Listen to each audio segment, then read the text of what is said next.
Latest economic crisis से तो आप सभी रूबरू ही होंगे। 3 साल से स्ट्रिक्ट जीरो कोविड लॉकडाउन के बाद एनालिस्ट ने एक्सपेक्ट किया था कि चाइना की इकोनॉमी इस साल तेजी से रिकवर होती दिखाई देगी। एक्सपर्ट्स का कहना था कि इस साल चाइना ग्लोबल इकोनॉमी की ग्रोथ को सपोर्ट करने के लिए तेजी से बाउंस बैक करेगा, लेकिन साल की आधी जर्नी में ही ये सभी एक्सपेक्टेशंस फीकी पड़ती दिखाई दे रही हैं। चाइना से आ रहे लेटेस्ट डेटा सेट एक कंप्लीटली ऑपोजिट पिक्चर रिप्रेजेंट करते हैं। रिटेल सेल्स हो, इंडस्ट्रियल आउटपुट हो या इन्वेस्टमेंट ही क्यों ना हो, जुलाई मंथ में इन सभी सेक्टर्स में चाइना ने उम्मीद से बहुत पुअर परफॉर्म किया है।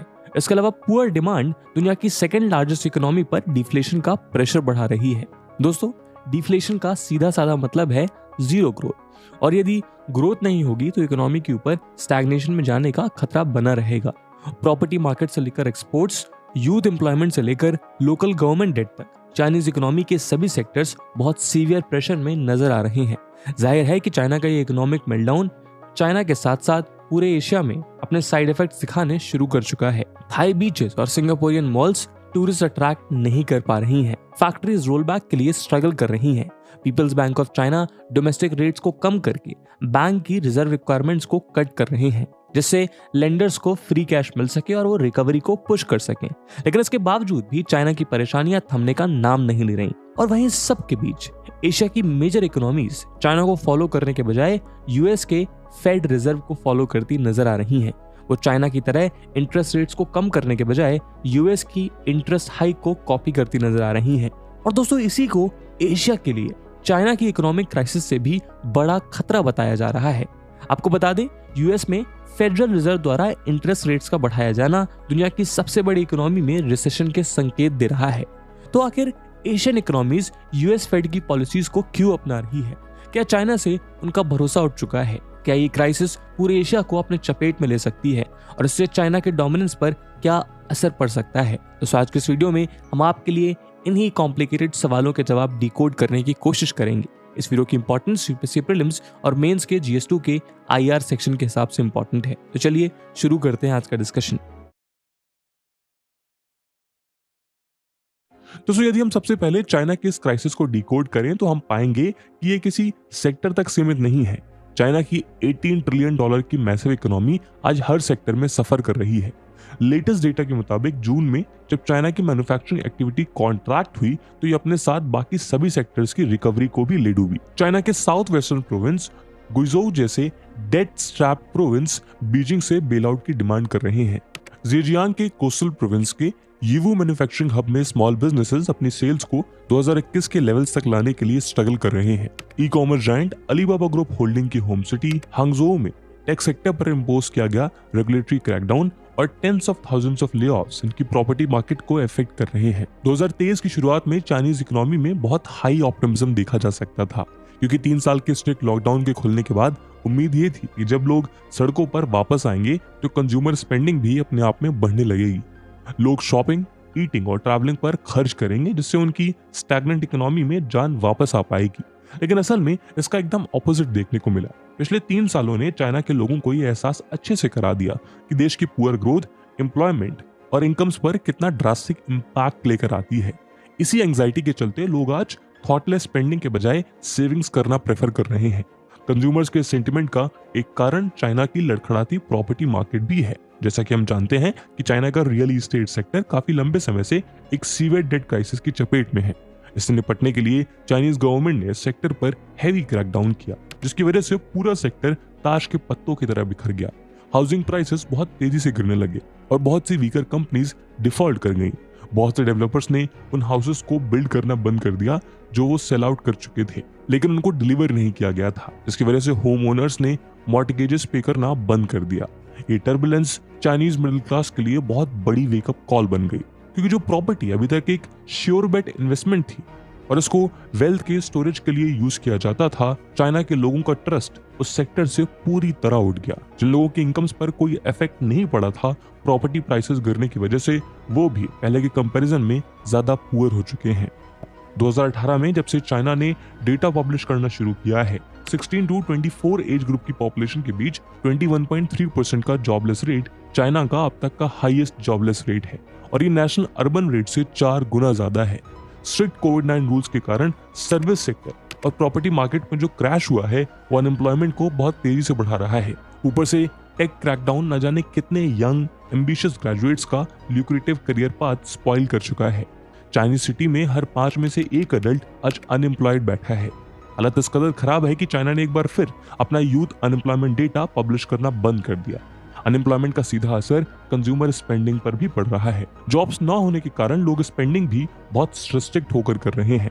इकोनॉमी में डिमांड ना होने के कारण चीजों के दाम भी लगातार गिरते जा रहे हैं, जिसकी वजह से चाइनीज इकोनॉमी डिफ्लेशन से गुजर रही है। और दोस्तों, चाइना के केस में आज केवल डोमेस्टिक डिमांड ही डिसअपॉइंटिंग नहीं है। पैंडेमिक के दौरान फॉरेन ट्रेड चाइना का कांस्टेंट सपोर्ट बना हुआ था, जब चाइनीज फैक्ट्रीज यूएस और यूरोपियन ऑर्डर्स को फुलफिल करने में लगी थी। लेकिन पिछले मंथ्स में चाइना का ये सेक्टर भी ड्विंडल होता दिखाई दे रहा है।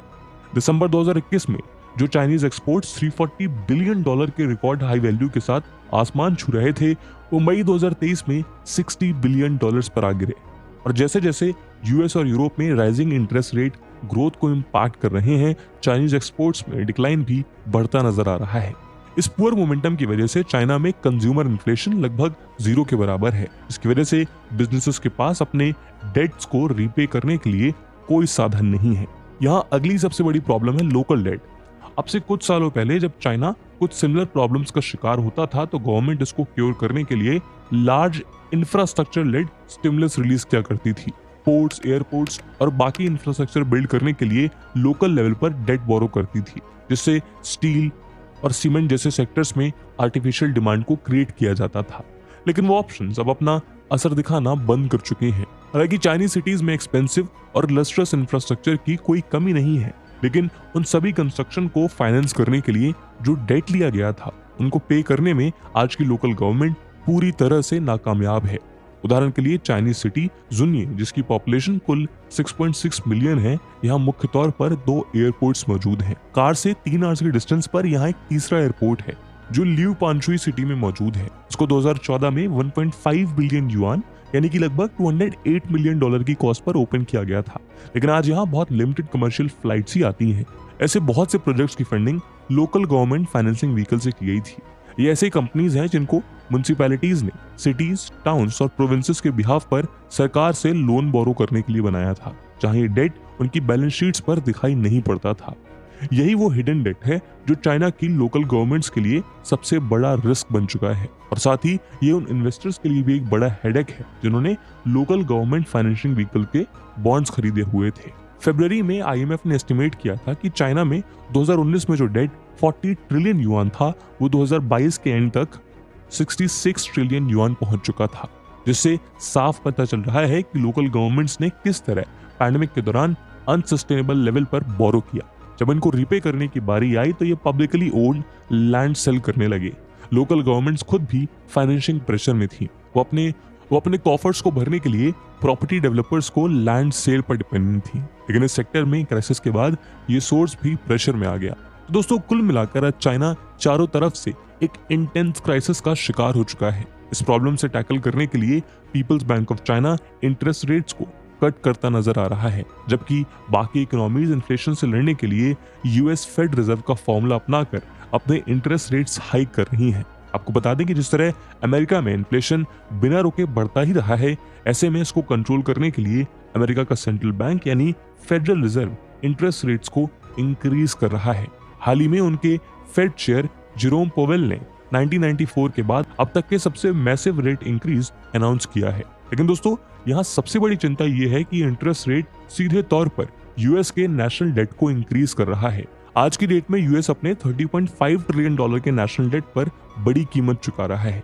केवल इंटरेस्ट की पेमेंट में यूएस के फेडरल टैक्स पेयर्स को हर दिन $900 मिलियन की पेमेंट करनी पड़ रही है। यानी फेड के रेजिंग इंटरेस्ट रेट के साथ यूएस के नेशनल डेट का टाइम बॉम्ब बहुत तेजी से अपना काउंटडाउन गिन रहा है। दोस्तों, इंटरेस्ट रेट और नेशनल डेट की रिलेशनशिप इतनी आसान नहीं है। आइए सबको थोड़ा आसान भाषा में डिकोड करने की कोशिश करते हैं। दोस्तों, आपको बता दें कि डेट का कॉन्सेप्ट कोई बुरा कॉन्सेप्ट नहीं है। दुनिया भर के देश अपनी स्पेंडिंग्स के लिए पिछले कई सदियों से इसको यूज करते आए हैं। वर्ल्ड वॉर सेकेंड के बाद यूएस का डेट उसकी जीडीपी के 100% पर था। उसके बाद अब ये नंबर 100 के मार्क को क्रॉस कर चुका है और अपने पीक पर पहुंचा है। खैर उस टाइम उसका मेन रीजन वॉर से लगा शॉर्ट टाइम शॉक था, लेकिन आज इस डेट का मेजर रीजन यूएस का ह्यूज बजट डेफिसिट है। दोस्तों, US treasury department tax collection करता है और उससे वो फेडरल गवर्नमेंट को फंड करता है। अभी टैक्स कितना होगा और उसको किन चीजों पर स्पेंड किया जाएगा ये कांग्रेस और प्रेसिडेंट ही डिसाइड करते हैं, लेकिन मोस्ट ऑफ द टाइम्स उनकी रेवेन्यू कलेक्शन उनकी स्पेंडिंग से बहुत कम होता है। इसी को बजट डेफिसिट कहा जाता है और इसी डेफिसिट को फंड करने के लिए गवर्नमेंट को डेट की जरूरत पड़ती है। यूएस में कुछ सालों से डेफिसिट बढ़ता जा रहा है। 2019 में एक अच्छी खासी ग्रोथ के बावजूद ये डेफिसिट $1 ट्रिलियन के मार्क को क्रॉस कर चुका है। इसके अलावा अमेरिका एक कंज्यूमर बेस्ड सोसाइटी है, इनका स्टैंडर्ड ऑफ लिविंग बहुत ज्यादा हाई है, लेकिन $23 ट्रिलियन की जीडीपी उनके लिविंग स्टैंडर्ड को सस्टेन करने के लिए काफी नहीं है। यही कारण है कि यूएस का डेट टू जीडीपी रेशियो 2021 में 137.2% तक पहुंच चुका है और यूएस ट्रेजरी की प्रोजेक्शंस के अनुसार ये आने वाले 75 ईयर्स में 475% तक जा सकता है। यूएस गवर्नमेंट के हाई स्पेंडिंग को समझने के लिए हमें उनके बजट स्ट्रक्चर को समझना होगा। दोस्तों, यूएस फेडरल बजट 3 पोर्शंस में डिवाइडेड होता है। पहला है मैंडेटरी स्पेंडिंग, दूसरा है डिस्क्रिशनरी स्पेंडिंग और तीसरा डेट के इंटरेस्ट की पेमेंट्स। सबसे ज्यादा एक्सपेंडिचर मैंडेटरी स्पेंडिंग में होता है। इसमें social security, federal pensions, medical care, disability funds और मिलिट्री सैलरीज जैसे एक्सपेंडिचर शामिल हैं। अब दोस्तों, इस चीज को आपको समझना होगा कि यूएस की पॉपुलेशन एक एजिंग पॉपुलेशन है। उनकी यंग और प्रोडक्टिव पॉपुलेशन बहुत तेजी से रिटायर्ड और ओल्ड एज पॉपुलेशन द्वारा रिप्लेस की जा रही है। जो लोग टैक्स पे करते हैं और जो लोग इन स्कीम्स का बेनिफिट उठाते हैं उसका रेशियो घटता जा रहा है। यानी कि यूएस गवर्नमेंट की रिटायरमेंट एक्सपेंडिचर और हेल्थ केयर एक्सपेंसेस जैसी मैंडेटरी सोशल स्पेंडिंग बढ़ती जा रही है। यूएस में ये स्पेंडिंग्स पहले ही बहुत हाई हुआ करती थी, लेकिन आने वाले समय में ये और भी ज्यादा बढ़ने वाली हैं। वहीं जब बात डिस्क्रिशनरी स्पेंडिंग जैसे कि मिलिट्री या एजुकेशन की होती है तो इसका आधे से ज्यादा पोर्शन मिलिट्री स्पेंडिंग में कंज्यूम होता है। लेकिन दोस्तों, हाई स्पेंडिंग इस सिक्के का एक ही पहलू है। दूसरा इंपॉर्टेंट पहलू है गवर्नमेंट का लो रेवेन्यू। प्रेसिडेंट बुश हो या प्रेसिडेंट ट्रंप, ये सभी यूएस इकोनॉमी में ह्यूज टैक्स कट्स इंट्रोड्यूस करने की कोशिश करते हैं। इनका मानना है कि टैक्स कट से जीडीपी ग्रोथ बूस्ट होती है। 2017 में हुए टैक्स कट्स के दौरान ये एक्सपेक्ट किया गया था कि आने वाले दशक में यूएस के जीडीपी को हर साल 1% की ग्रोथ देंगे, लेकिन यहाँ कंसर्न ये है कि ये टैक्स कट्स गवर्नमेंट के रेवेन्यू को डिक्रीज करता है, जिससे एनुअल बजट्स में भी क्रंच देखने को मिलता है। तो इन्हीं सब मेन रीजंस की वजह से यूएस को इतने हाई डेट की जरूरत पड़ती है। पीटर जी पीटरसन फाउंडेशन के मुताबिक नेक्स्ट 30 इयर्स में यूएस में इंटरेस्ट पेमेंट्स $66 ट्रिलियन तक राइज होने वाली हैं और 2052 तक ये फेडरल रेवेन्यू का 40% कंज्यूम करने वाली हैं। लेकिन दोस्तों, यदि फेड रिजर्व इस तरह से एग्रेसिवली इंटरेस्ट रेट इंक्रीज करता है तो ऐसे में यूएस की फ्यूचर बोरोइंग और करंट डेट का इंटरेस्ट पे करना बहुत मुश्किल होने वाला है। ऐसा इसलिए क्योंकि हायर इंटरेस्ट रेट का मतलब होता है नेशनल डेट की हायर इंटरेस्ट कॉस्ट, और इस हायर इंटरेस्ट कॉस्ट का सीधा मतलब है मिलियंस ऑफ अमेरिकन फैमिलीज के लिए high taxes. Red hot inflation से लड़ने के लिए कुछ एक्सपर्ट्स इस स्टेप को ऑब्वियस बताते हैं, लेकिन इसके रियल कॉन्सिक्वेंस बहुत डेंजरस हो सकते हैं, क्योंकि एक्सपर्ट्स इसको क्रिटिसाइज करते हुए कहते हैं कि सबसे पहले लीडर्स अपनी पॉपुलिस्ट पॉलिसीज के चलते अपने मीन्स से ज्यादा एक्सपैंड करते हैं, इसकी वजह से वो $multi ट्रिलियन के डेफिसिट जमा कर लेते हैं। कुछ उसको ठीक करने के लिए ट्रिलियंस ऑफ न्यू डॉलर्स भी प्रिंट करते हैं, लेकिन इस सब के परिणाम स्वरूप लोगों को ये इंटरेस्ट हाइट्स भुगतनी पड़ती है। डेट एक्सपेंसिव होता जा रहा है और इसकी इंटरेस्ट पेमेंट कॉमन अमेरिकन की पॉकेट से पे की जाती है, और यदि गवर्नमेंट इस पर डिफॉल्ट कर जाती है तो इसके और भी ज्यादा भयानक कंसिक्वेंसेस हो सकते हैं।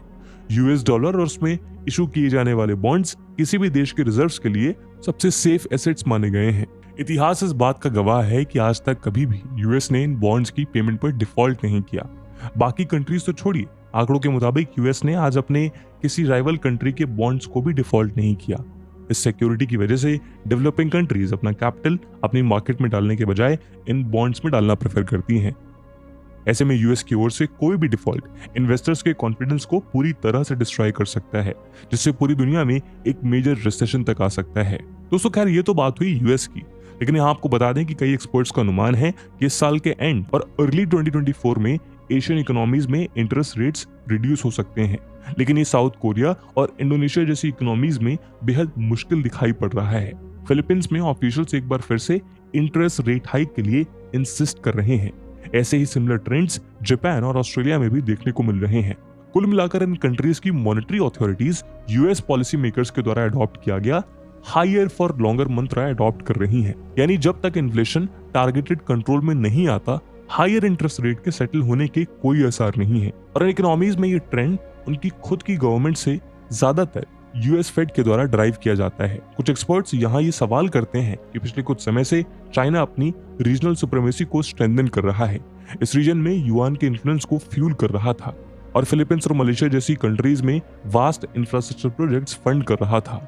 ऊपर से आईएमएफ ने अप्रैल में यह प्रोजेक्ट किया था कि चाइना नेक्स्ट 5 इयर्स में ग्लोबल ग्रोथ का सबसे बड़ा ड्राइवर होगा, जिसका कंट्रीब्यूशन यूएस के कंपैरिजन में 2 गुना बढ़ जाएगा। लेकिन दोस्तों आपके मन में सवाल उठ रहा होगा कि सबके बावजूद आज रीजनल इकोनॉमीज चाइना के बजाय यूएस की फुटप्रिंट्स फॉलो करती क्यों नजर आ रही हैं? इकोनॉमिस्ट के मुताबिक इसका कारण यह है कि चाइना की करेंसी डॉलर और यूरो के कंपैरिजन में अब भी बहुत सिग्निफिकेंट वैल्यू क्रिएट नहीं कर पाई है। उसकी कैपिटल मार्केट्स अमेरिका के कंपैरिजन में काफी स्मॉल और ओपेक है। स्विफ्ट के मुताबिक इंटरनेशनल पेमेंट्स में डॉलर का कंट्रीब्यूशन अभी भी बेहद सिग्निफिकेंट पॉइंट पर खड़ा है। यूएस करेंसी से रिलेटेड ट्रेड जुलाई में रिकॉर्ड 46% से इंक्रीज हुआ, जो अब से एक दशक पहले कुल 1/3 हुआ करता था। ग्लोबल ट्रांजैक्शन काउंट की लिस्ट में यूरो सेकंड नंबर पर है, जबकि युआन इस लिस्ट में पाउंड पर येन से भी पीछे है। 7.5 ट्रिलियन डॉलर की per day foreign exchange market में यूएस डॉलर अभी भी लायन शेयर कंट्रीब्यूट करता है। इन्हीं सब कारणों की वजह से दुनिया की कई मेजर इकोनॉमीज चाइना पर डिपेंडेंट होते हुए भी यूएस फेड के इंटरेस्ट हाइक से इम्यून नहीं है, और इसलिए आज इन सभी मेजर इकोनॉमीज में हमें इंटरेस्ट हाइक देखने को मिल रहा है। दोस्तों अब यदि चाइना के केस पर वापस आए तो एक्सपर्ट्स के मुताबिक उसको इंटरेस्ट के कट की नहीं बल्कि कुछ मैसिव पॉलिसी चेंजेस की जरूरत है। आज चाइनीज इकोनॉमी फिर से क्रॉस रोड्स पर खड़ी है और उसको एक्सपेरिमेंटेशन की जरूरत है। जिस तरह डेंग ज़ाओपिंग के टाइम पर China crossing a river by feeling the stones की पॉलिसी को अपना रहा था, आज उसको इस क्राइसिस से निकलने के लिए एक बार फिर उसी पॉलिसी को अडॉप्ट करने की जरूरत है। कई एक्सपर्ट्स का मानना है कि हर दौर की प्रॉब्लम्स अपने साथ नए चैलेंजेस लेकर आती है और उनसे निपटने के लिए इससे बेहतर और कोई पॉलिसी नहीं हो सकती। हालांकि चाइना आज भी ऐसे मैक्रो इकोनॉमिक सेक्टर्स में ग्रोथ पंप करने में लगा है जो उनके मुताबिक इकोनॉमिक ग्रोथ, जॉब्स और टेक्नोलॉजिकल इनोवेशन को फ्यूल कर सकते हैं। लेकिन एक्सपर्ट्स के मुताबिक चाइनीज पॉलिसी मेकिंग को कंज्यूमर्स और सर्विसेज इंडस्ट्री की तरफ शिफ्ट होने की जरूरत है, वरना इकोनॉमिक ग्रोथ को ट्रैक पर वापस लाना चाइना के लिए बहुत डिफिकल्ट हो सकता है। चाइना भले ही रिच होता रहे, लेकिन उसी के साथ साथ उसकी ग्रोथ का पोटेंशियल पुअर होता जा रहा है, और जब ऐसा किसी इकोनॉमी में होने लगे तो उसको चाहिए कि वो अपने पॉलिटिकल इंस्टीट्यूशंस को इस तरह मोल्ड करे कि वो स्मार्टर और ज्यादा प्रोडक्टिव ग्रोथ को सपोर्ट कर पाए। यही एकमात्र ऐसा लेसन है जो पिछले 6 से 7 दशकों में रिचर कंट्रीज को बखूबी सीखने को मिला है। आज और आने वाले समय में चाइना की इकोनॉमिक ट्रेजेक्ट्री इस बात पर डिपेंडेंट करेगी कि चाइना इकोनॉमिक परफॉर्मेंस को इंप्रूव करने के लिए, पॉलिटिकल चेंजेस को अलाउ करने के लिए कितना रेडी है। एक्सपर्ट्स की माने तो प्रेसिडेंट शी जिनपिंग जिस तरह उनकी इकोनॉमी में स्टेट सेक्टर को मजबूत बनाने पर जोर दे रहे हैं, वो चाइना की लॉन्ग टर्म ग्रोथ के लिए कंड्यूसिव नहीं है। हालांकि हाई क्वालिटी और sustainable economic and social development uncertainty से पूरी तरह मुक्त नहीं है, लेकिन लॉन्ग रन में एक मैसिव स्लोडाउन को अवॉइड करने का सॉल्यूशन कुछ सिग्निफिकेंट स्ट्रक्चरल चेंज में ही छिपा है। हालांकि शी जिनपिंग के टेन्योर में इसको मुमकिन होता देखना ही अपने आप में नामुमकिन सा दिखाई पड़ता है। ऐसे में इससे ग्लोबल इकोनॉमी खुद को कैसे इम्यून करती है, ये देखने वाली बात होगी। तो दोस्तों ये था आज का डिस्कशन। इस मुद्दे पे आपका क्या ओपिनियन है कमेंट सेक्शन में जरूर बताइएगा। आई होप आपको वीडियो पसंद आई होगी। अगर पसंद आई है तो अपने दोस्तों के साथ शेयर करना मत भूलिएगा। मिलते हैं अगले वीडियो में, तब तक के लिए जय हिंद, जय भारत।